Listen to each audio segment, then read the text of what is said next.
Hi friends, எல்லாருக்கும் வணக்கம். இந்த வீடியோவில் நம்ம எதை பற்றி பார்க்க போகிறோம் பார்த்தீங்க அப்படின்னா, இந்தியாவுக்கும் இங்கிலாந்துக்கும் டே நடக்க போகிற ஃபர்ஸ்ட் ஓடி மேட்ச்க்கான ஒரு ஃபேண்டசி ப்ரிவியூ தான் வந்து பார்க்க போகிறோம். இந்த பர்டிகுலர் வீடியோவில் டெப்த்தாக பார்த்தீங்க அப்படின்னா 22 பிளேயர்ஸ் ப்ளஸ் பார்த்தீங்க அப்படின்னா பெஞ்சில் இருக்கக்கூடிய பிளேயர்ஸை பற்றி யார் வந்து 11ல் ப்ளே பண்ண போகிறாங்க, ஸோ யார் ஃபேண்டசிக்கு இம்பார்ட்டன்ட் பிக்காக இருக்க போகிறாங்க, எல்லா டீட்டெயில்ஸும் நம்ம கிளியராக பார்க்க போகிறோம்.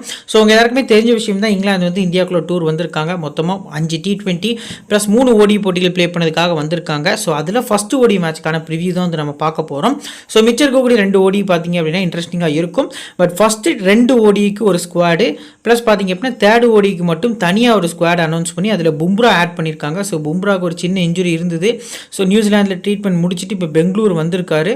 ஸோ 3rd ஓடிக்கு பும்ரா அவைலபிள் அப்படிங்கிற ஒரு நியூஸ்க்கு அப்புறம் பார்த்தீங்க அப்படின்னா பும்ரா வந்து 3rd ஓடி ஸ்குவாடில் ஆட் பண்ணியிருக்காங்க. ஸோ 19ஆம் தேதி பார்த்தீங்க அப்படின்னா கிட்டத்தட்ட சாம்பியன்ஸ் ட்ராஃபி வந்து ஸ்டார்ட் ஆக போகுது. ஸோ அதுக்கு பார்த்தீங்க அப்படின்னா ஒரு ப்ளஸ் பாயிண்ட்டாக எந்தெந்த பிளேயர்ஸ் வந்து எடுத்து பிக் பண்ணலாம், 11ல் பார்த்தீங்க அப்படின்னா எந்தெந்த பிளேயர்ஸ் இருப்பாங்க சாம்பியன்ஸ் ட்ராஃபிக்கு அப்படிங்கிறதுக்கு இந்த ஒரு சீரிஸ் பார்த்தீங்க அப்படின்னா ரொம்பவே முக்கியமான சீரிஸாக 2 டீமுக்குமே அமைது அப்படிங்கிறது நமக்கு தெரிய வருது. இந்த மேட்ச்சு ஸோ கிட்டத்தட்ட பார்த்தீங்க அப்படின்னா விதர்பா கிரிக்கெட் அசோசியேஷன் ஸ்டேடியம் நாக்பூரில் வச்சு தான் இந்த மேட்ச் நடக்குது. 6th February மதியம் பார்த்தீங்க அப்படின்னா இந்தியன் எப்படி 1:30க்கு இந்த மேட்ச் வந்து ஸ்டார்ட் ஆகுது. ஸோ வீடியோக்குள்ளே போகிறதுக்கு முன்னாடி நீங்கள் நம்ம டெலிகிராம் சேனல் ஜாயின் பண்ணல அப்படின்னா லிங்க் டிஸ்கிரிப்ஷன்லையும் ஃபஸ்ட்டு கமெண்ட்லையும் நம்ம பின் பண்ணி வச்சிருக்கோம். ஸோ லிங்கை கிளிக் பண்ணி ஜாயின் பண்ணிக்கோங்க. நம்ம சேனலில் ஜாயின் பண்ணுறதுனால உங்களுக்கு என்ன பெனிஃபிட் அப்படின்னா, கிராண்ட் லீக்குக்கு உங்களுக்கு டீம் மேக் பண்ணுறதுக்கு லோ பர்சன்டேஜில் உங்களுக்கு பிளேயர்ஸ் வந்து பிக் பண்ண தெரியல கரெக்டாக அப்படின்னா அதுக்கு பார்த்தீங்க அப்படின்னா ஒரு 10 பிளேயர்ஸ் கிட்ட நம்ம வந்து கொடுப்போம். ஸோ அதிலிருந்து 5 பிளேயர்ஸ் வரைக்கும் பார்த்தீங்க அப்படின்னா ஃபில்டர் பண்ணி இதுலேருந்து ட்ரீம் டீமில் அதிக பிளேயர்ஸ் வரதுக்கான சான்ஸ் இருக்குது அப்படிங்கிற மாதிரி மென்ஷன் பண்ணுவோம். ஸோ கிட்டத்தட்ட ஒரு 80 to 90% பார்த்தீங்க அப்படின்னா அது அக்யூரேட்டாக வரதுக்கான சான்ஸ் வந்து அதிகமாக இருக்குது. ப்ளஸ் பார்த்தீங்க அப்படின்னா ஃபைனல் டீம்ஸும் பார்த்தீங்க அப்படின்னா ஃப்ரீயாக ப்ரொவைட் பண்ணிட்டுருக்கோம். நம்ம டெலிகிராம் சேனல் லிங்கை கிளிக் பண்ணி மறக்காமல் ஜாயின் பண்ணிக்கோங்க. நம்ம சேனலை சப்ஸ்கிரைப் பண்ணாமல் பார்த்துட்டு இருந்தீங்க அப்படின்னாலுமே மறக்காமல் சப்ஸ்கிரைப் பண்ணிக்கோங்க. சரி, வாங்க இந்த வீடியோக்குள்ளே போகலாம். ஸோ ஃபஸ்ட் இந்த பிச்சோட ரிப்போர்ட் பொறுத்த வரைக்கும் பார்த்தீங்க அப்படின்னா இந்தியா ஆஸ்திரேலியா தான் லாஸ்ட் கிட்டத்தட்ட ஒரு 6 இயர்ஸ்க்கு முன்னாடி வந்து ப்ளே பண்ணியிருக்காங்க. அதில் இந்தியா வின் பண்ணியிருக்காங்க. இந்த கிரவுண்டை பொறுத்த வரைக்கும் பேலன்ஸ்டு கிரவுண்டாக இருக்கும். ஸோ ஸ்பின் ஃப்ரெண்ட்லி விக்கெட்டாக இருக்கிறதுக்கான சான்ஸ் வந்து அதிகமாக இருக்குது அப்படிங்கிறத மென்ஷன் பண்ணியிருக்காங்க. இந்தியன் டீம் அப்புறம் பார்த்திங்க அப்படின்னா இங்கிலாந்து டீம், இந்த 2 டீம்லையுமே பார்த்திங்க அப்படின்னா ஸ்பின்னர்ஸ் கொஞ்சம் அதிகமாக இருக்காங்க இந்த பர்டிகுலர் மேட்ச்க்கு அப்படிங்கிறது தெரிய வருது. மொத்தமாக இந்த வென்யூவில் இது வரைக்கும் 9 போட்டிகள் ப்ளே பண்ணியிருக்காங்க. 3 பேட்டிங் ஃபஸ்ட்டு, 6 பேட்டிங் செகண்ட் அப்படிங்கிற மாதிரி வின் பண்ணியிருக்காங்க. ஸோ ஸ்கோரிங் பேட்டர்னில் பேட்டிங் ஃபஸ்ட்டு கிட்டத்தட்ட பார்த்திங்க அப்படின்னா 180 கீழே ஒரு முறை தான் அவங்க வந்து ஸ்கோர் பண்ணியிருக்காங்க. 180 169க்குள்ளே ஒரு முறையும், 170 89க்குள்ளே 2 முறையும், 190க்கு மேலே 4 முறை ஸ்கோர்ஸ் வந்து ரெக்கார்ட் ஆகிருக்கு.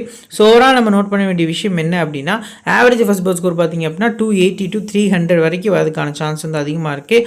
ஸோ ஹை ஸ்கோர் பொறுத்த வரைக்கும் கிட்டத்தட்ட 354க்கு 7 இந்தியா அடிச்சிருக்காங்க. லோ ஸ்கோர் வந்து கனடா 123க்கு 10ன்னு சொல்லி 2011 வேர்ல்டு கப்பில் வந்து இந்த கிரவுண்டில் ஸ்கோர் பண்ணியிருக்காங்க.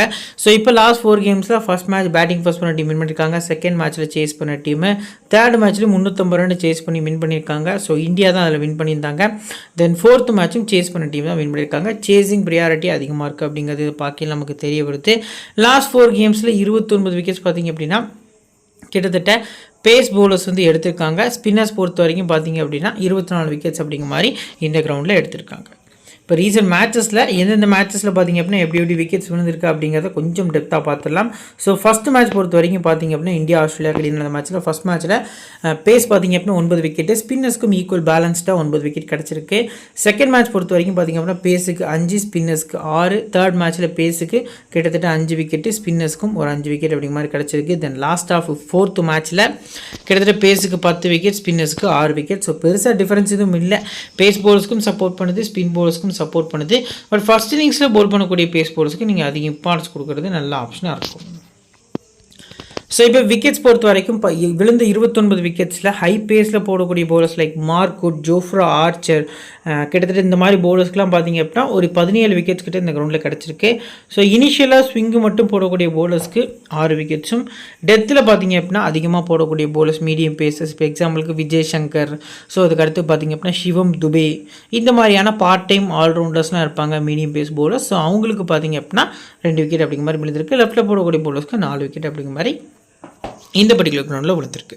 ஸோ விக்கெட்ஸ் பொறுத்த வரைக்கும் பார்த்திங்க அப்படின்னா ஸ்பின்னர்ஸில் leg break 5, left arm chinaman 3, Kuldeep Yadav எடுத்திருக்காரு. Left arm orthodox 9 wicket, right arm off break 7 wicket அப்படிங்கிற மாதிரி பார்த்திங்க அப்படின்னா இந்த கிரவுண்டில் இது வரைக்கும் விக்கெட்ஸ் எடுத்திருக்காங்க. இப்போது ஹெட்ஹெட் பொறுத்த வரைக்கும் பார்த்திங்க அப்படின்னா மொத்தமாக இந்த 2 டீமும் இது வரைக்கும் பார்த்திங்க அப்படின்னா 107 முறை மோதியிருக்காங்க ஒன் டேஸ் பொறுத்த வரைக்கும். அதில் இந்தியா 58 முறையும், கிட்டத்தட்ட பார்த்திங்க அப்படின்னா இங்கிலாந்து 44 முறையும் வின் பண்ணியிருக்காங்க. 3 முறை நோ ரிசல்ட் அப்படிங்கிற மாதிரி முடிஞ்சிருக்கு. இப்போது ரீசன்ட் ஃபார்ம் ஓடிஎஸில் இந்த டீம் பெட்டராக இருக்காங்கன்னா இந்தியா ப்ளே பண்ண லாஸ்ட்டு 5 கேம்ஸில் 3 கேம்ஸ் பார்த்திங்க அப்படின்னா லாஸ் பண்ணியிருக்காங்க. ஸோ ஒரு கேம் வந்து வின் பண்ணி ஒரு மேட்ச் ட்ராவில் முடிஞ்சிருக்கு. பட் இங்கிலாந்து பொறுத்த வரைக்கும் 2 கேம்ஸ் வந்து வின் பண்ணியிருக்காங்க, 3 கேம்ஸ் கிட்ட லாஸ் பண்ணியிருக்காங்க. 2 டீமுமே ஒரு லாஸ்ட்டில் இருந்தால் உள்ளே வர போகிறாங்க. இப்போ டீம் இந்தியாவோட ஒரு பிளேயிங் லோன் பொறுத்த வரைக்கும் பார்த்திங்க அப்படின்னா ரோஹித் சர்மா, சுப்மன் கில் லைக்லி ஓப்பன் பண்ணுறதுக்கான சான்ஸ் வந்து அதிகமாக இருக்குது. விராட் கோலி, ஸ்ரேயாஸ் ஐயர், நெக்ஸ்ட்டு பார்த்திங்க அப்படின்னா ரிஷப் பண்ட், ஹர்திக் பாண்டியா, ரவீந்திர ஜடேஜா, அக்ஷர் பட்டேல், முகமது ஷமி, குல்தீப் யாதவ், அஸ்தீப் சிங். ஸோ இதான் பார்த்திங்க அப்படின்னா ஒரு ப்ராபபிள் பிளேயிங் லெவனாக இருக்குது. ஸோ இதில் ஏதாவது சேஞ்சஸ் இருக்குமே ஆனால் ஒரு ரிஸ்க்கு தான் நான் சொல்கிறது. அக்ஷரோட பிளேஸை ரிப்ளேஸ் பண்ணி வருண் சக்கரவர்த்தி 11ல் ஆடுறதுக்கான சான்ஸும் அதிகமாக இருக்குது. ஏன்னா லாஸ்ட் மினிட்ல பார்த்திங்க அப்படின்னா வருண் சக்கரவர்த்தியை ஒரு 16வது மெம்பராக ஸ்குவாடில் வந்து ஆட் பண்ணியிருக்காங்க ஒன் டே ஸ்குவாடில். ஸோ அதை பொறுத்த வரைக்கும் பார்த்திங்க அப்படின்னா கண்டிப்பாக உங்களுக்கு வாய்ப்பு கொடுப்பாங்க. ஏன்னா அபுதாபி மாதிரியான கிரவுண்ட்ஸ்லாம் பார்த்திங்க அப்படின்னா சாம்பியன்ஸ் டிராஃபிக்கு இவரோட ஸ்பின், சக்கரவர்த்தியோட ஸ்பின்னில் ரொம்பவே யூஸ்ஃபுல்லாக இருக்கும். ப்ளஸ் பார்த்திங்க அப்படின்னா இப்போ நடந்த விஜய் ஹசாரே டிராஃபியில் கூட பார்த்திங்க அப்படின்னா நிறைய 5 for வருண் சக்கரவர்த்தி 50 overs கேமில் எடுத்திருந்தார். ஸோ அந்த வகையில் பார்க்கல இந்த அக்ஷர் பட்டேல், ஜடேஜா 2 பேருமே சிமிலர் டைப் ஆஃப் பவுலர்ஸ் தான். பட் பேட்டிங் பொறுத்த வரைக்கும் பார்த்திங்க அப்படின்னா அக்ஷர் பட்டேல் வந்து நல்ல பேட்ஸ்மேன், சக்கரவர்த்தியால் பெருசாக பேட்டிங் பொட்டன்ஷியல் கொடுக்க முடியாது. ஸோ எந்த அளவுக்கு ரிஸ்க் எடுக்காங்க அப்படிங்கிறத இந்தியன் டீமை வெயிட் பண்ணி தான் பார்க்கணும். ஸோ இப்போ பிளேயர்ஸோட ஸ்டாட்ஸ் ப்ளஸ் பர்சன்டேஜ் வைஸாக எந்தெந்த இன்னிங்ஸ் பிக் பண்ணலாங்கிறத டீட்டெயிலாக பார்க்கலாம். ஃபஸ்ட்டு ரோஹித் சர்மா 46% வந்து ட்ரை பண்ணியிருக்காங்க. ஹெட் 48, வென்யூவில் 68. ரீசெண்டாக ஒன் டேஸில் நல்ல ஃபார்மில் இருக்கார். இந்தியா ப்ளே பண்ண லாஸ்ட்டு ஒரு 6 to 7 ODI கேம்ஸில் பவர் பிளேயில் கண்டினியூஸாக பார்த்திங்க அப்படின்னா ஒரு ஸ்ட்ரைக் அடிச்சிருக்காரு. ஸோ லாஸ்ட்டாக ஸ்ரீலங்காக்குள்ளே போய் விளாண்டுருந்தாங்க. ஒரு கிட்டத்தட்ட 3 ODI மேட்ச் சீரிஸ் ஆடி இருந்தாங்க. அதில் 2 மேட்ச் 50யும், ஒரு மேட்ச் வந்து இந்த ஃபாஸ்ட்டாக ஒரு 35 ஸ்கோர் பண்ணியிருந்தார். பவர் பிளே யூட்டிலைஸ் பண்ணி ஆடுறாரு. ஆவரேஜ் வந்து சூப்பராக இருந்திருக்கு ஹெட் பண்ணியில். இது வரைக்கும் இந்த கிரவுண்டில் 2 செஞ்சுரி கிட்ட ஸ்கோர் பண்ணியிருக்காரு. பட் இந்த பர்டிகுலர் மேட்ச்க்கு ஒரு 50+ வந்து எக்ஸ்பெக்ட் பண்ணலாம். முடிஞ்ச அளவுக்கு அஸ் அ பிளேயராக ட்ரை பண்ணுறது நல்ல ஆப்ஷனாக இருக்கும் அப்படிங்கிறது நமக்கு தெரிய வருது. நெக்ஸ்ட் பார்த்திங்க அப்படின்னா சுப்மன் கில் 27% வந்து ட்ரை பண்ணியிருக்காங்க. ஸோ ஹெட்ல ஒரு மேட்ச் ஆடி 9 ரன் அடிச்சிருக்காரு. வென்யூவில் ப்ளே பண்ணது கிடையாது. ரீசன்ட் ஃபார்ம் ஒஸ்ட்டாக தான் இருந்திருக்கு.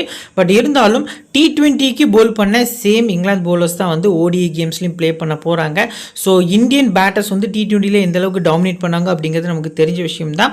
ஸோ இன்க்ளூடட் பார்த்திங்க அப்படின்னா ஜோ ரூட் மட்டும்தான் வந்து இங்கிலாந்தோட ODI ஸ்குவாடில் ஆட் ஆகியிருக்காரு. புதுசாக எந்த ஒரு பிளேயர்ஸும் ஆட் ஆகலை. ஸோ சுப்மன் கில் பொறுத்த வரைக்கும் பார்த்திங்க அப்படின்னா அந்த மாதிரியான ஒரு பவுலிங் அட்டாக்கு ஈஸியாக ஆடக்கூடிய ஒரு பிளேயர் தான். ஸோ மஸ்ட்டாக வந்து உங்கள் பேட்டிங் ஃபஸ்ட் பண்ணுறாங்க அப்படிங்கிற பட்சத்தில் சுப்மன் கில்லை நீங்கள் ட்ரை பண்ணலாம். லெஃப்ட் ஆம் ஆர்த்தடாக்ஸ்க்கு அகெயின்ஸ்டாக ஒரு மிகப்பெரிய வீக்னஸ் இருந்திருக்கு. But later of the innings தான், ஒரு 10-15 ஓவருக்கு அப்புறம் தான் பார்த்தீங்க அப்படின்னா இங்கிலாந்து டீமில் Jacob Bethell left arm orthodox bowler அவர் பவுல் பண்ணுறதுக்கான சான்ஸ் இருக்குது. ஸோ அதுக்குள்ளேயும் பார்த்தீங்க அப்படின்னா சுப்மன் கில் செட் ஆகி நல்ல ஸ்கோர் அடிக்கிறதுக்கான சான்ஸும் அதிகமாக இருக்குது இந்த பர்டிகுலர் மேட்ச்சுக்கு. அடுத்ததாக விராட் கோலி 57% ட்ரை பண்ணியிருக்காங்க. ஸோ கிட்டத்தட்ட 42, வென்யூவில் 81 அவரோட ஆவரேஜாக ரெஜிஸ்டர் ஆயிருக்கு. So both இன்னிங்ஸும் Virat Kohli big பண்ணிக்கலாம். இங்கிலாந்து வந்து கிட்டத்தட்ட பார்த்திங்க அப்படின்னா ஃபஸ்ட் பேட் பண்ணுறாங்க, ஒரு 300 ரன் அடிக்கிறாங்க அப்படின்னா அந்த ரன்னை இந்தியா சேஸ் பண்ணுறதுக்கு விராட் கோலி தான் ரொம்பவே யூஸ்ஃபுல்லான பிளேயராக இருப்பார். ஸோ இந்த மேட்ச்சுக்கு செகண்ட் பேட்டிங்கில் நீங்கள் ஒரு VCR கேப்டன் கொடுத்துக்கலாம். ஃபஸ்ட் பேட்டிங் அப்படின்னா முடிஞ்ச அளவுக்கு அஸ் அ பிளேயராக ட்ரை பண்ணுறது நல்ல ஆப்ஷனாக இருக்கும். அடுத்ததாக ஸ்ரேயாஸ் ஐயர் 22%. ஸோ இவர் 11ல் ப்ளே பண்ண போகிறாரா இல்லை KL ராகுல் ப்ளே பண்ண போகிறாராங்கிறது ஒரு பெரிய கொஸ்டின் மார்க்காக இருக்குது. பட் இருந்தாலும் அந்த ஷார்ட் பால் வீக்னஸ் பார்த்திங்க அப்படின்னா ஸ்ரேயாஸ்க்கு இருந்திருக்கு. மார்க்குட் எக்ஸ்ட்ரானரியாக சஞ்சு சாம்சனாக இருக்கட்டும், அபிஷேக் சர்மாவுக்கு கூட பார்த்திங்க அப்படின்னா நல்ல குவாலிட்டியான ஷார்ட் பால்ஸ் வந்து போல் பண்ணியிருந்தார் மார்க்குட்டு. ஸோ அந்த ஒரு பேஸில் வரக்கூடிய ஷார்ட் பாலை ஸ்ரேயாஸ் எந்த அளவுக்கு ஃபேஸ் பண்ண போகிறாருங்கிறது கொஞ்சம் ட்ராபேக்காக தான் இருக்குது. ஸோ வெயிட் பண்ணி பார்க்கலாம். பட் ஹெட்ல 3 மேட்ச் ஆடி 5 ரன் அவரோட ஆவரேஜ் இருந்திருக்கு. ஸோ ஸ்டாட்ஸும் பார்த்தீங்க அப்படின்னா ஐயருக்கு அகேன்ஸ்டாக இருக்குது. இன்கேஸ் KL ராகுல் ப்ளே பண்ணுறாருன்னா அவரை நீங்கள் மஸ்ட்டாக பிக் பண்ணுறது நல்ல ஆப்ஷனாக இருக்கும். ஐயர் அப்படிங்கிற பட்சத்தில் பேட்டிங் ஃபர்ஸ்ட் ரேராக போகிறது நல்ல ஆப்ஷனாக இருக்கும். அடுத்ததாக ரிஷப் பண்ட் 53% வந்து ட்ரை பண்ணியிருக்காங்க. ரொம்ப நாள் கழித்து பார்த்திங்க அப்படின்னா கிட்டத்தட்ட ஒரு 6-7 மாதத்துக்கு அப்புறம் பார்த்திங்க அப்படின்னா ஒயிட் பால் கிரிக்கெட் வந்து இந்தியாவுக்காக ப்ளே பண்ண போகிறாரு. ஸோ கிட்டத்தட்ட பார்த்திங்க அப்படின்னா 6 மேட்ச் ஆடி ஹெட்டுகளில் 312 ரன் 78 கிட்ட ஆவரேஜ் வந்து வச்சிருக்காரு. ஒன் டேஸில் இவர் இது வரைக்கும் பெருசாக எதுவும் பண்ணது கிடையாது. T20s பொறுத்த வரைக்கும் நல்லா ஆடி கொடுத்துருக்காரு. ஐபிஎல்ஸில் டெஸ்ட்டில் நல்ல பிளேயர் தான். But one day T20 international அப்படின்னு நம்ம பார்க்கல கொஞ்சம் வித்தியாசம் இருந்திருக்கு கம்பேரிட்டிவ்லி டெஸ்ட் கிரிக்கெட். ஸோ இந்த பர்டிகுலர் மேட்ச்க்குமே பார்த்திங்க அப்படின்னா ஃபீல்ட் ரெஸ்ட்ரிக்ஷன் டாப் கிட்டத்தட்ட சர்க்கிளுக்கு வெளியே ஒரு 40வது ஓவர் வரைக்கும் 4 பிளேயர்ஸ் தான் இருப்பாங்க. ஸோ எந்த அளவுக்கு ஆட போகிறாருன்னு தெரில. லிவிங்ஸ்டன் மட்டுமே ஆப்போசிட் டீம் இங்கிலாந்தில் ஆஃப் ஸ்பின்னராக இருக்கார். ஸோ அது ரிஷப் பண்ட்டுக்கு கொஞ்சம் யூஸ்ஃபுல்லாக இருக்கிறதுக்கான சான்ஸ் வந்து அதிகமாக இருக்குது. ஸோ போத் இன்னிங்ஸும் ரிஷப் பண்ட்டு ஓரளவுக்கு கிராண்ட் லீக்குக்கு ஒரு ரிஸ்கியான ஒரு விசியாக கூட பார்த்திங்க அப்படின்னா நீங்கள் பேட்டிங் ஃபஸ்ட்டில் ஒரு டபுள் ஆப்ஷன் பிளேயர் வைஸாக நீங்கள் யோசிச்சிங்கன்னா கொடுக்குறது நல்ல ஆப்ஷனாக இருக்கும். நெக்ஸ்ட்டு ஹார்திக் பாண்டியா 82% ட்ரை பண்ணியிருக்காங்க. T20 கிரிக்கெட் நல்லா போயிருக்கு. எப்போல்லாம் இங்கிலாந்துக்கு அகென்ஸ்டாக வந்து இவர் ப்ளே பண்ணுறாரோ அப்போல்லாம் பேட்டிங் ப்ளஸ் பவுலிங்கில் நல்ல கான்ட்ரிபியூஷன் கொடுத்துருக்காரு. குறிப்பாக T20s or one day white ball கிரிக்கெட்டில் எக்ஸ்ட்ரா நிறையா கலக்கியிருக்காரு. இவர் டெஸ்ட்டில் இது வரைக்கும் ஒரே ஒரு 5 தான் எடுத்திருக்காரு. அதுவும் இங்கிலாந்துக்கு அகென்ஸ்டாக தான். இவருக்கு ரொம்ப பிடிச்ச டீம் பார்த்திங்க அப்படின்னா இங்கிலாந்து டீம் தான். 13 மேட்ச்சில் 400 ரன்னுக்கு மேலே அடித்து 12 விக்கெட் எடுத்திருக்காரு. வெனியூவில் ஒரு மேட்ச் ஆடி 8 ரன் அடிச்சிருந்தார். ஒரு விக்கெட் கிட்ட பார்த்திங்க அப்படின்னா எடுத்திருக்காரு. ரீசெண்டாக ஒன் டேஸில் பெரிய ஃபார்மில் இல்லாட்டாலும் ஸோ போத் இன்னிங்ஸுமே நீங்கள் ஹார்திக் பாண்டியா ட்ரை பண்ணலாம். குறிப்பாக ஒரு ஸ்மால் லீக்குக்கு பெஸ்ட்டான கேப்டனாக அந்த பர்டிகுலர் மேட்ச்க்கு Hardik Pandya both innings try பண்ணுறது நல்ல ஆப்ஷனாக இருக்கும். அடுத்து ரவீந்திர ஜடேஜா 64%, அக்ஷர் பட்டேல் 25%. இந்த 2 பிளேஸில் கன்ஃபார்ம் பிளேயராக பார்த்திங்க அப்படின்னா ஜடேஜா ப்ளே பண்ணதுக்கான சான்ஸ் வந்து அதிகமாக இருக்குது. பேட்டிங்லேயுமே இங்கிலாந்துக்கு அகென்ஸ்டாக ஒரு 500 ரன்னுக்கு மேலே அடிச்சிருக்காரு. 39 விக்கெட் கிட்டே எடுத்திருக்காரு. நிறைய ரைட் ஹேண்டர்ஸ் இருக்காங்க. ஸோ இந்த இந்தியன் T20 ஸ்குவாடில் எந்த ஒரு லெஃப்ட் ஆர்ம் ஆர்த்தடாக்ஸ் பவுலர்ஸுமே இல்லை. அபிஷேக் சர்மா மட்டும் அப்பப்போ பார்ட் டைம் பவுலராக பவுல் பண்ணிருந்தார். பட் இப்போது ஃபுல் டைம் பவுலராக ஒரு 10 ஓவர் பவுல் பண்ணக்கூடிய எபிலிட்டி, ஸ்பின் ட்ராக் வேறு, ப்ளஸ் பார்த்திங்க அப்படின்னா பேட்டிங்லேயுமே நல்ல கான்ட்ரிபியூஷன் கொடுக்கக்கூடிய அளவுக்கான எக்ஸ்பீரியன்ஸ் வைஸான ஜடேஜா உங்களோட டீமில் மஸ்ட்டாக இருக்கணும். போத் இன்னிங்ஸுமே நீங்கள் மஸ்ட்டாக ட்ரை பண்ணுறது நல்ல ஆப்ஷனாக இருக்கும். அடுத்ததான் அக்ஷர் பட்டேல் பொறுத்த வரைக்கும் ஒன் டேஸில் பெருசாக நம்பர்ஸ் எதுவும் கிடையாது. ஹெட்வீட்டில் 2 மேட்ச் ஆடி 1 விக்கெட், வெனியூவில் ஒரு மேட்ச் ஆடி 3 விக்கெட் எடுத்திருக்காரு. அதுவும் செகண்ட் பவுலிங்கில் தான். இந்த மாதிரியான லெஃப்ட் ஆர்ம் ஆர்த்தடாக்ஸ் பவுலர்ஸ்க்கு நீங்கள் செகண்ட் பவுலிங் பண்ணுறாங்க அப்படிங்கிற பட்சத்தில் அண்டர் தி லைட்ஸ் பார்த்திங்க அப்படின்னா பால் இன்னும் ட்ரிஃப்ட் ஆகும். ஸோ நிறைய யூஸ்டு பிச்சாக இருக்கும். பால் நிறைய பிச் ஆகும்.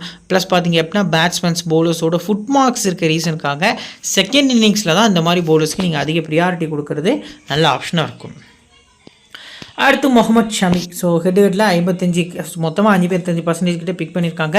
ஹெட்வீட்டில் 15 மேட்ச்சுக்கு 25 விக்கெட்ஸ் கிட்ட எடுத்திருக்காரு. ஸோ ஒன் டே கிரிக்கெட் பொறுத்த வரைக்கும் கலக்கியிருந்தார்.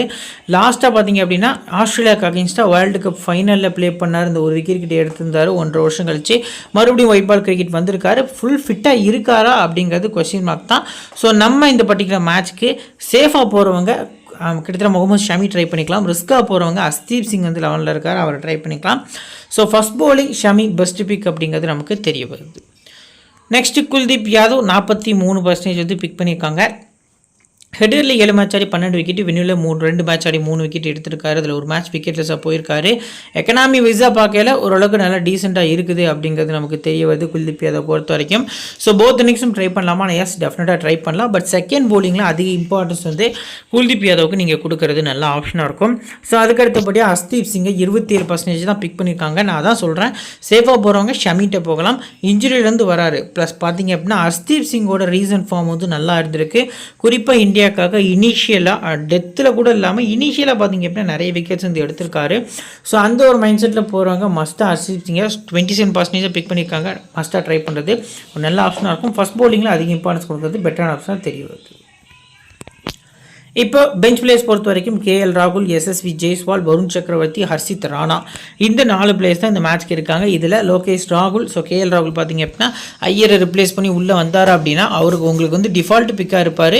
So second batting or first batting both இன்னிங்ஸும் பிக் பண்ணிக்கலாம். ஆடில் ரசீதுக்கு அகென்ஸ்டாக மட்டும் ஒரு சின்ன வீக்னஸ் இருந்திருக்கு. SSV ட்ரை பண்ணுறது ரிஸ்க் தான். கில்லை ரிப்ளேஸ் பண்ணி உள்ளே வருவாராங்கிறது கொஸ்டின் மார்க் தான். ஸோ அதை பற்றி எந்த ஒரு குழப்பமும் வேண்டாம். ஸோ வருண் சக்கரவர்த்தி உங்களுக்கு மஸ்ட் பிக். 11ல் ஆடுறாரு அப்படிங்கிற பட்சத்தில் மினிமமாக அவர்கிட்ட இருந்து நீங்கள் 2 விக்கெட் வரைக்கும் எக்ஸ்பெக்ட் பண்ணலாம். பேட்டை கொஞ்சம் விடுவார். ஒரு 10 ரன்ஸ் வந்து நீங்கள் சாலிடாக எக்ஸ்பெக்ட் பண்ணுறது நல்ல ஆப்ஷனாக இருக்கும். ஹர்ஷித் ராணா ப்ளே பண்ணால், செகண்ட் பவுல் பண்ணால் மட்டும் உங்கள் டீமில் நீங்கள் ட்ரை பண்ணுறது நல்ல ஆப்ஷனாக இருக்கும். சரி, ஓகே. இப்போது பிளேயர்ஸோட பேட்டில் ரோஹித் சர்மாவும் ஆடில் ரஷீத் வந்து 2 முறை எடுத்திருக்காரு. இப்போ இருக்கக்கூடிய ஸ்குவாடில் சுப்மன் கில் எந்த பிளேயர்ஸும் விக்கெட் எடுத்தது கிடையாது. விராட் கோலி, ஆடில் ரஷீத் ஒரு முறையும், மார்க்குட் ஒரு முறையும் விக்கெட் எடுத்திருக்காங்க. ஸ்ரேயாஸ் ஐயரை பொறுத்த வரைக்கும் மார்க்குட் ஒரு முறை அப்படிங்கிற மாதிரி வந்து விக்கெட்ஸ் வந்து எடுத்திருக்காரு. நெக்ஸ்ட் பார்த்தீங்க அப்படின்னா இந்த பர்டிகுலர் டீமில் ரிஷப் பண்ட்டை பொறுத்த வரைக்கும் கிட்டத்தட்ட பிரைடன் காஸ் ஒரு முறையும், ஸோ ஹர்திக் பாண்டியாவை பிரைடன் காஸ் பார்த்தீங்க அப்படின்னா ஒரு முறை அப்படிங்கிற மாதிரி விக்கெட்ஸ் வந்து எடுத்திருக்காங்க. ஸோ இப்போ இந்தியன் டீம் பிளேயர்ஸில் இம்பார்ட்டன்ட் 7 பிளேயர்ஸ் யார், சிவிசி யார் அப்படிங்கிறத கொஞ்சம் டீட்டெயிலாக பார்க்கலாம். ஸோ ஃபஸ்ட்டு பார்த்தீங்க அப்படின்னா இம்பார்ட்டன்ட் 7 பிளேயர்ஸ் லிஸ்ட்டை பொறுத்த வரைக்கும் இந்தியன் டீமில் நான் மஸ்ட்டாக ரோஹித் சர்மா, விராட் கோலி 2 பிளேயருமே ட்ரை பண்ணிக்கிடுவேன். So Rishabh Pant double option, Hardik Pandya, Ravindra Jadeja, இந்த 5 பிளேயர்ஸ் போக பார்த்தீங்க அப்படின்னா அஸ்தீப் சிங், நான் குல்தீப் யாதவ் அப்படிங்கிற மாதிரி யோசிக்கிறேன். இன்கேஸ் உங்களுக்கு இன்னொரு பிளேயர் ஏதாவது ட்ரை பண்ணணும் அப்படின்னா ஜடேஜாக்கு பதிலாக அக்ஷரை ட்ரை பண்ணிக்கலாம். ஸோ இல்லை நான் ரிஸ்க் எடுக்கிறேன் அப்படிங்கிற பட்சத்தில் யோசிச்சிங்க அப்படிங்கிற பட்சத்தில் பார்த்தீங்க அப்படின்னா குல்தீப்பை ஸ்கிப் பண்ணிவிட்டு நீங்கள் ஷமியை ட்ரை பண்ணுறது கூட ஒரு நல்ல ஆப்ஷனாக இருக்கும். சேஃப் சிவிசி யாரெல்லாம் இந்த பர்டிகுலர் மேட்ச்க்கு அப்படின்னு நம்ம பார்த்தோம் அப்படின்னா ஆஸ் யூஸ்வல் விராட் கோலி, ஹர்திக் பாண்டியா தான். ஸோ இந்த 2 பிளேஸ்லேயும் நீங்கள் ஸ்மால் லீக்கு சிவிசி ட்ரை பண்ணிக்கலாம். பட் ரிஸ்க்கான சிவிசி யாரெல்லாம் இருக்கா அந்த பர்டிகுலர் மேட்ச்க்கு அப்படின்னு நம்ம பார்க்கல. ஃபஸ்ட்டு பார்த்தீங்க அப்படின்னா இந்த ரிஸ்க்கான சிவிசியில் ஓரளவுக்கு நமக்கு விக்கெட் வந்து எடுத்துக்கக்கூடிய பிளேயராக இருக்கணும். அதில் ரவீந்திர ஜடேஜா வந்து டபுள் ஆப்ஷனில் ஒரு விசிக்கு நான் மென்ஷன் பண்ணுறேன். செகண்ட் பவுலிங் பண்ணுறாங்க இந்தியா அப்படிங்கிற பட்சத்தில். ஸோ நெக்ஸ்ட்டு பார்த்தீங்க அப்படின்னா விசிக்கு ஒரு ரோஹித் சர்மாவை கொஞ்சம் ரிஸ்க்காக பார்த்தீங்க அப்படின்னா நான் வந்து விசிக்கு மென்ஷன் பண்ணுறேன். ஆல்மோஸ்ட் ரிஷப் பண்ட் கூட நீங்கள் டபுள் ஆப்ஷன் வச்சு போகிறது நல்ல ஆப்ஷனாக இருக்கும். நெக்ஸ்ட்டு இப்போது இங்கிலாந்தோட ஒரு பிளேயிங் லோன் பொறுத்த வரைக்கும் பார்த்தீங்க அப்படின்னா Phil Salt, Duckett same T20 openers தான் ஓப்பன் பண்ண போகிறாங்க. அஸ்தீப்புக்கு ரொம்பவே பார்த்தீங்க அப்படின்னா ஈஸியாக இருக்கும் அப்படிங்கிறது தெரிய வருது. Next Joe Root, Harry Brook, Jos Buttler, Liam Livingstone, Jacob Bethell, Brydon Carse, Jofra Archer, Mark Wood, Adil Rashid இங்கிலாந்தோட பிளேயிங் லெவலில் இடம் பிடிச்சிருக்காங்க. ஸோ இப்போ பவுலிங் யூனிட் பொறுத்த வரைக்கும் சிம்பிளாக தான் இருக்கும். ஸோ 10 ஓவர்ஸில் கன்ஃபார்ம் ஆடில் ரஷீத் பவுல் பண்ணிடுவார், ஜோஃப்ரா ஆர்ச்சர் பவுல் பண்ணிடுவார். ஸோ மிச்சம் இருக்கக்கூடிய 30 ஓவர்ஸில் பார்த்தீங்க அப்படின்னா மெஜாரிட்டி ஆஃப் ஓவர்ஸ் வந்து மார்க்குட் பவுல் பண்ணதுக்கான சான்ஸ் வந்து அதிகமாக இருக்குது. பிரைடன் காஸ் அடுத்து பார்த்தீங்க அப்படின்னா ஜாக்கப் பெத்தேல் வந்து கிட்டத்தட்ட ஒரு 10 to 15 ஓவர்ஸ் வரைக்கும் கவர் பண்ணலாம். கிட்டத்தட்ட லியாம் லிவிங்ஸ்டன் ஒரு 5 ஓவர்ஸ் வரைக்கும் பவுல் பண்ணதுக்கான சான்ஸ் வந்து அதிகமாக இருக்குது. இன்கேஸ் இந்தியன் டீமில் பார்த்தீங்க அப்படின்னா ரிஷப் பண்ட் மட்டும்தான் லெஃப்ட் ஹேண்டராக இருக்கார் மிடில். ஸோ இன்கேஸ் வந்துட்டு எஸ்எஸ்வி ஜெய்ஸ்வால் ப்ளே பண்ணுறாரு, இல்லை ஜடேஜாக்கும் அக்ஷருக்கும் இடையே பார்ட்னர்ஷிப்பு, ஜடேஜாக்கும் பண்ட்டுக்கும் இடையே பார்ட்னர்ஷிப் வருதுங்கிற பட்சத்தில் மட்டும் ஜோ ரூட்டை கொஞ்சம் ரிஸ்க்காக இங்கிலாந்து வந்து ட்ரை பண்ணுவாங்க அப்படிங்கிற எதிர்பார்ப்பு நிறையவே இருக்குது. இப்போ பிளேயர்ஸோட பர்சன்டேஜோட பார்த்தீங்கன்னா ஸ்டாட்ஸ் வந்து நம்ம ஃபுல்லாக ரீட் பண்ணிடலாம். 23% ஃபில் சால்ட்டு, இவர் தான் வந்து க்ளவ் ஒர்க் பண்ண போகிறாரு, டபுள் ஆப்ஷன் பிளேயரு, சேஸில் ட்ரை பண்ணிக்கலாம். ஸோ ஃபாஸ்ட்டாக ஆடக்கூடிய பிளேயர் தான். பட் செகண்ட் பேட்டிங் இங்கிலாந்து பண்ணால் மட்டும் இவர் நீங்கள் உங்கள் 11ல் ட்ரை பண்ணுறது நல்ல ஆப்ஷனாக இருக்கும். ஸோ நெக்ஸ்ட்டு பார்த்தீங்க அப்படின்னா பென் டக்கெட் பொறுத்த வரைக்கும் பார்த்தீங்க அப்படின்னா பெருசாக ஓடிய கிரிக்கெட்டில் எக்ஸ்பீரியன்ஸ் இல்லை. ஸோ 16 இன்னிங்ஸ் 700 ரன் வந்து 47 ஆவரேஜ் அப்படிங்கிறது ஃபுல் அண்ட் ஃபுல் பார்த்தீங்க அப்படின்னா இங்கிலாந்து கண்டிஷனில் ஸ்கோர் பண்ண ரன்ஸ் தான். ஸோ வெளியில் போய் நிறைய வந்து பார்த்தீங்க அப்படின்னா ஓடிய கிரிக்கெட்டில் அவர் பெருசாக ப்ளே பண்ணல. இந்தியன் டீம்லேயும் பார்த்தீங்க அப்படின்னா ஆஃப் ஸ்பின்னர்ஸ்னு சொல்கிற அளவுக்கு எந்த ஒரு பிளேஸுமே கிடையாது. பார்ட் டைம் ஆஃப் ஸ்பின்னராக ஸ்ரேயாஸ் பவுல் பண்ணலாம். பட் எந்த அளவுக்கு பார்த்தீங்க அப்படின்னா அது ரிஸ்க் அப்படிங்கிறது நமக்கு தெரியல. ஸோ போத் இன்னிங்ஸும் நம்ம பார்க்கல. டெக்கெட் பேட்டிங் ஃபர்ஸ்ட்டில் ரேராக போகிறது நல்ல ஆப்ஷனாக இருக்கும். நெக்ஸ்ட்டு பார்த்தீங்க அப்படின்னா ஜோ ரூட் வந்து உங்களுக்கு ஒரு பெஸ்ட்டு பிக்கு. 74% இருக்காருன்னா எஸ், ஹெட்ஹெட்டில் 43, வென்யூவில் ப்ளே பண்ணல, நம்பர்ஸ் வந்து ரீசெண்டாக நல்லா இருந்திருக்கு. ஒன் டே கிரிக்கெட்டில் 170 மேட்ச்க்கும் மேலே ப்ளே பண்ணி 48 ஆவரேஜ் வச்சுருக்காரு. ஸோ மஸ்ட்டாக உங்கள் டீமில் போத் இன்னிங்ஸுமே ஜோரு ட்ரை பண்ணுங்கள். இவரோட வீக்னஸ் அப்படின்னு நம்ம பார்த்தோம் அப்படின்னா எதுவுமே கிடையாது. இந்தியன் எல்லா பவுலர்ஸுமே பார்த்தீங்க அப்படின்னா கொஞ்சம் ஈஸியாக ஆடக்கூடிய அளவுக்கான பிளேயர் தான்.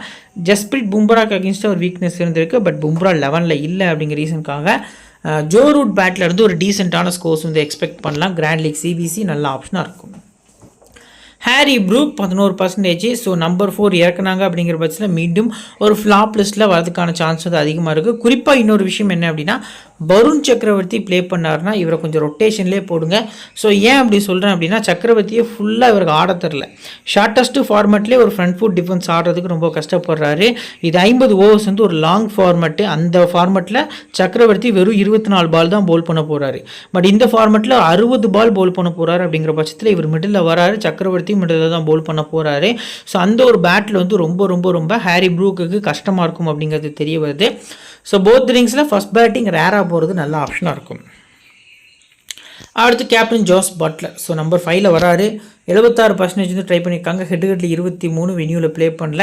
இவரை பொறுத்த வரைக்கும் ஒன் டேஸில் இந்தியாவுக்கு அகேன்ஸ்டாக பெருசாக பர்ஃபார்மன்ஸ் கொடுத்தது கிடையாது.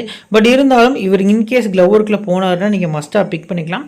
சிவிசிக்கு பட்லர் வந்து கன்சிடர் பண்ணலாமா ப்ரோ அப்படின்னா வேண்டாம். முடிஞ்ச அளவுக்கு அஸ் அ பிளேயராக இந்த மேட்ச்க்கு போகிறது நல்ல ஆப்ஷனாக இருக்கும். அடுத்ததாக லியாம் லிவிங்ஸ்டன் 49% பிக் பண்ணியிருக்காங்க. ஹெட்ரேட் பொறுத்த வரைக்கும் 150 ரன் 2 விக்கெட்டு, வென்யூவில் ப்ளே பண்ணது கிடையாது. ரீசெண்டாக ஒன் டேஸில் நல்ல ஃபார்மில் இருக்கார். குறிப்பாக ஆஸ்திரேலியாவுக்கு அகேன்ஸ்டாக பார்த்திங்க அப்படின்னா இங்கிலாந்து நடந்த சீரீஸில் நல்ல பேட்டிங் ப்ளஸ் பவுலிங் பர்ஃபார்மன்ஸ் வந்து கொடுத்துருந்தாரு. இன்டெலிஜென்ட்டாக பவுல் பண்ணார். ஸோ இந்த மாதிரியான ஒரு ஆல்ரவுண்டர்ஸை நீங்கள் கிராண்ட் லீக் ஆர் ஸ்மால் லீக்குக்கு டீசெண்டாக பார்த்திங்க அப்படின்னா கொண்டு போகிறது நல்ல ஆப்ஷனாக இருக்கும்.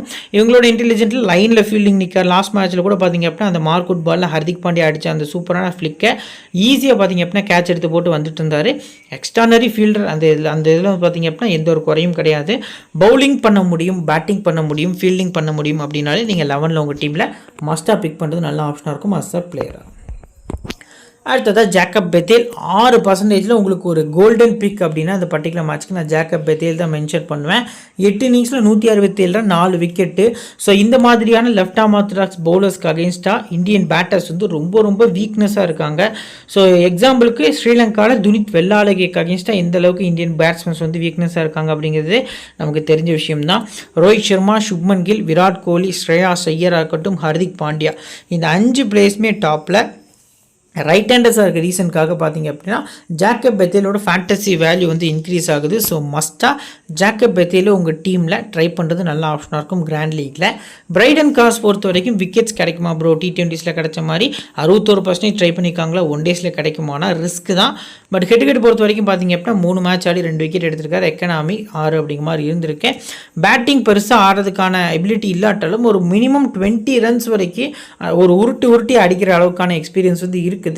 பட் ஓவரால் நம்ம பார்க்கல ஒரு 15 ரன் நம்ம எக்ஸ்பெக்ட் பண்ணலாம். ப்ளஸ் 1 விக்கெட் அப்படின்னு எடுத்தால் கூட ஒன் டே கிரிக்கெட்டில் ட்ரீம் டீம் வரதுக்கான சான்ஸ் கம்மி தான். ஸோ 61% அவர் கூட நீங்கள் பார்த்தீங்க அப்படின்னா ஜோஃப்ரா ஆர்ச்சர் வந்து உங்களுக்கு ஒரு பெஸ்ட் பிக்காக அந்த மேட்ச்க்கு தெரிய வராரு.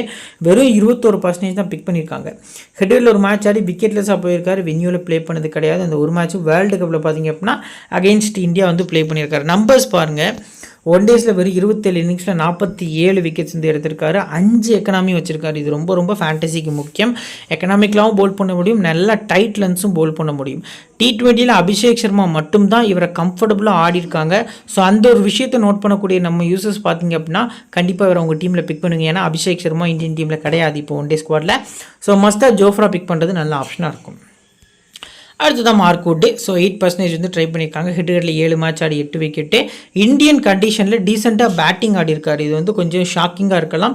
இவரோட பேட்டிங் கிட்டத்தட்ட பார்த்தீங்க அப்படின்னா இந்தியாவுக்குள்ளே மட்டுமே இவரோட ஆவரேஜ் வந்து 61. 3 இன்னிங்ஸ் பேட்டிங் ஆடி அந்த 3 இன்னிங்ஸுமே நாட் அவுட்டில் முடிச்சிருக்காரு. அதில் பெஸ்ட்டு 47 நாட் அவுட்டு. ஸோ வான்கடே கிரவுண்டில் 2023 வேர்ல்டு கப்பில் அடிச்சிருந்தார். ஸோ போத் இன்னிங்ஸும் ட்ரை பண்ணலாமான்னா செகண்ட் பவுலிங் வந்து நீங்கள் கன்சிடர் பண்ணுங்கள். முடிஞ்ச அளவுக்கு ரொட்டேஷனில் போகிறது நல்ல ஆப்ஷனாக இருக்கும். அடுத்ததாக எக்ஸ்ட்ரானரியான ஸ்பின்னரு. ஸோ 9 மேட்ச்சுக்கு 11 விக்கெட் வந்து எடுத்திருக்காரு. இந்தியாவுக்கு அகேன்ஸ்டாக 27% தான் ட்ரை பண்ணியிருக்காங்க. முடிஞ்ச அளவுக்கு ஒரு 2 விக்கெட் வந்து கண்டிப்பாக அவர் எடுத்துருவார். ஸோ உங்களோட கிராண்ட் லீக் டீமில் செகண்ட் பவுலிங் இங்கிலாந்து பண்ணுறாங்க அப்படிங்கிற பட்சத்தில் மஸ்ட்டாக ஆடி ரசித்துட்டு போகிறது நல்ல ஆப்ஷனாக இருக்கும். இப்போது பெஞ்ச் பிளேயர்ஸ் பொறுத்த வரைக்கும் Jamie Smith, Atkinson, Overton, Mahmood. So 4 players இருக்காங்க. இதில் ஓவர்டன் வேணால் நீங்கள் மஸ்ட்டாக ட்ரை பண்ணிக்கலாம். இன்கேஸ் ஜேமி ஸ்மித் வந்து 11ல் ஆடுறாரு, ஹாரி புரூக்கை உட்கார வச்சுட்டு ஸ்மித்துக்கு ஒரு வாய்ப்பு கொடுக்குறாங்க அப்படின்னா மஸ்ட்டாக ஜேம்ஸ் ஸ்மித்தை நீங்கள் ட்ரை பண்ணலாம். ஸ்மித்துக்கு வச்சுன்னு இன்ஜுரி இருந்திருக்கு. ஸோ அதனால தான் பார்த்தீங்க அப்படின்னா T20ஸ்லேயும் அவர் ப்ளே பண்ணலை. 2 மேட்ச்க்கு அப்புறம் ரெஸ்ட்டு கொடுத்துட்டாங்க. ஸோ இந்த மேட்ச்க்கு அவர் ஃபுல்லி ஃபிட்டாக இருந்தார். ஜேமி ஸ்மித் 11ல் ப்ளே பண்ணுறாருன்னா மஸ்ட்டாக உங்கள் டீமில் பிக் பண்ணிக்கோங்க. ஜெமி ஓவர்டனுமே பார்த்தீங்க அப்படின்னா மஸ்ட்டாக 11ல் ஆடினா உங்கள் டீமில் பிக் பண்ணுறது ஃபஸ்ட் பவுலிங்கில் நல்ல ஆப்ஷனாக இருக்கும்.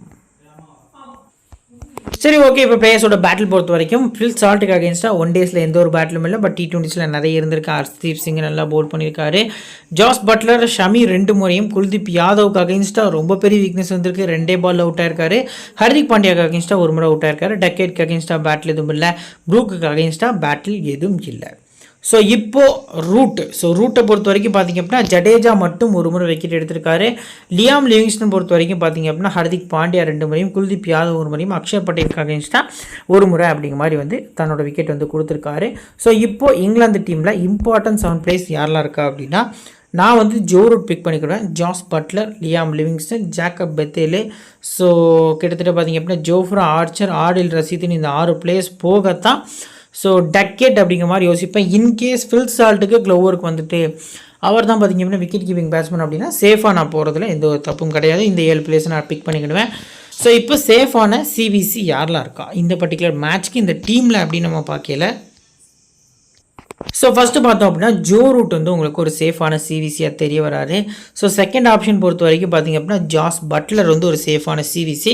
பட் இதில் பார்த்திங்க அப்படின்னா ஜோ ரூட்டுக்கு அதிக இம்பார்ட்டன்ஸ் கொடுங்க. நீங்கள் விராட் கோலி கூட கம்பேர் பண்ணல, ஸ்மால் லீக்குக்கு ஜோ ரூட் வந்து ஒரு பெஸ்ட்டான விசியாக தெரிய வராரு. டபுள் ஆப்ஷன் பிளேயரும் இவருக்கு ஆப்ஷனும் இருக்குது அப்படிங்கிறது நமக்கு தெரிய வருது. ரிஸ்கியான சிவிசி யார்ட்டெலாம் ட்ரை பண்ணலாம் அப்படின்னு நம்ம பார்க்கும்போது ஸோ ரொம்ப ரிஸ்க் எடுக்க விரும்புனீங்க அப்படிங்கிற பட்சத்தில் பார்த்திங்க அப்படின்னா பெத்தேல் போகலாம். பட் பெத்தேல் ரொம்ப ரிஸ்க்காக போயிடும். ஸோ நான் ஜோஃப்ரா ஆர்ச்சர் ஓரளவுக்கு டீசெண்டான ரிஸ்கி பிக்காக இருப்பார் அப்படிங்கிற மாதிரி மென்ஷன் பண்ணுறேன். நெக்ஸ்ட்டு லியாம் லிவிங்ஸ்டன் ஓரளவுக்கு ரிஸ்கியான விசி அப்படிங்கிற மாதிரி வந்து நமக்கு பிக் பண்ணிக்கலாம். சரி, ஓகே. இப்போது நம்ம ஒரு டெமோ டீம் வந்து க்ரியேட் பண்ணி வச்சுருக்கோம். ஸோ வாங்க அதை பார்க்கலாம். ஸோ விக்கெட் கீப்பர்ஸ் பொறுத்த வரைக்கும் பட்லர், ரிஷப் பண்ட் அப்படிங்கிற மாதிரி பிக் பண்ணியிருக்கோம். கேப்டன் பொறுத்த வரைக்கும் விராட் கோலிட்ட கொடுத்து பேட்டிங் ஸ்லாட்டில் பிக் பண்ணியிருக்கோம். Joe Root, Shubman Gill, Hardik Pandya, Jadeja, Livingstone, Shami, Kuldeep Yadav, Brydon Carse அப்படிங்கிற மாதிரி போயிருக்கோம். Captain Virat Kohli, vice captain Hardik Pandya அப்படிங்கிற மாதிரி போயிருக்கோம். ஃபைனல் டீம் கிடையாது, இது ஆஃப்டர் லைன் அப் நிறைய சேஞ்சஸ் இருக்கும். ஸோ அந்த சேஞ்சஸ்க்கு ஏற்ற மாதிரி லோ பர்சன்டேஜில் யார் ட்ரீம் டீம் வரதுக்கான சான்ஸ் இருக்குது. ப்ளஸ் பார்த்தீங்க அப்படின்னா ஸ்மால் லீக்கான ஒரு demo small league team grand லீக்குக்கு இம்பார்ட்டன்ட் 7 பிளேயர்ஸ் 2 இன்னிங்ஸும் கொடுத்து 4 சிவிசி ஆப்ஷன் வந்து உங்களுக்கு ஃப்ரீயாக கொடுத்துட்ருக்கோம். எல்லாமே நம்ம டெலகிராம் சேனலில் தான் ஃப்ரீயாக கொடுத்துட்ருக்கோம். நம்ம டெலகிராம் சேனல் லிங்க் கீழே டிஸ்கிரிப்ஷனில் ஃபஸ்ட் கமெண்ட்டில் பின் பண்ணி வச்சிருக்கோம். லிங்க்கை கிளிக் பண்ணி மறக்காம ஜாயின் பண்ணிக்கோங்க. இந்த வீடியோ பிடிச்சிச்சு அப்படின்னா லைக் பண்ணிக்கோங்க, உங்கள் ஃப்ரெண்ட்ஸ்க்கு ஷேர் பண்ணுங்கள், நம்ம சேனலை பற்றி தெரியப்படுத்துங்க. இன்னொரு நல்ல வீடியோ உங்களை தொடர்ந்து சந்திக்கிறேன். Thank you friends.